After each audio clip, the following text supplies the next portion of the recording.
Hi, my name is Sylvia Skefich. I'm a doctor of chiropractic, and I'm going to show you how to use the posture pump model 2000. It's called the elliptical back rocker on the neck.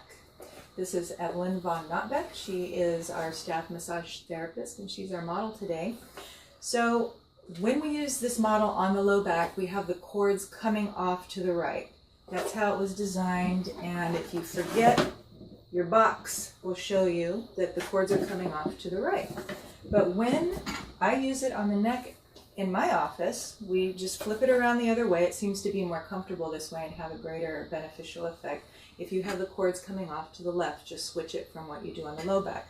So lift your head up, Evelyn, and then we're going to have you rest back down on that. And so what you do, I'll have her grasp one bulb in each hand.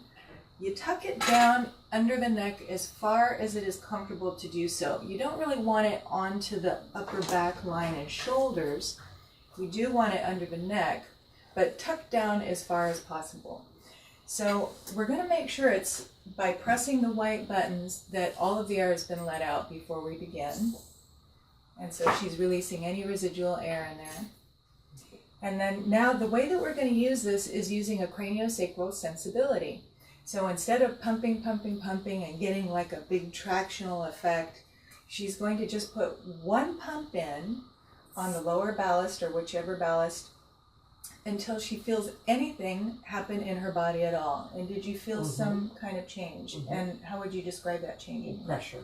So Evelyn feels pressure when she puts just one pump in. So she's going to stop there and she's going to wait until she feels nothing at all, basically until her brain and joints have adapted to that pressure and that easing and that stretching, and her brain no longer senses anything other than sort of like her head is on a pillow.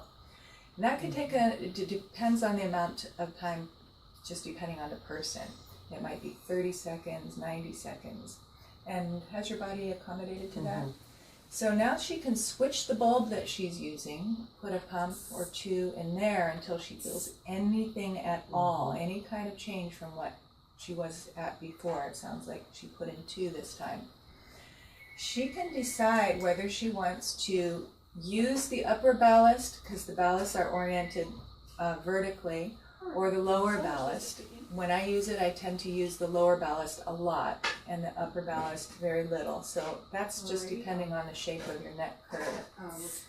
So she went ahead and squeezed one pump only because she felt that her body had adapted to that change. She wasn't aware of any particular pressure. And what this is doing is hydrating the discs and opening them out, creating more arch wherever this is placed, and that arch actually creates a separation and a mini traction. So the reason why we're doing this slowly is because there's a thing called plastic deformation. It means permanent change in soft tissue that is achieved over time. So if you were to do this really fast and just pump it up, you'd miss the opportunity to open up all those little fibers where that one pressure point has added a little bit of pressure. And feel free to continue your process. By just going beyond that, and the body actually can sometimes get a contractive response when a lot of pressure is put. So we like this craniosacral technique. The craniosacral flossing mechanism is happening behind the scenes unconsciously. The tissues actually have a motion to it called the craniosacral mechanism, and each time pressure is applied, we get a little release in that area. So go ahead and use your low back device on the neck, and thank you for watching this video today.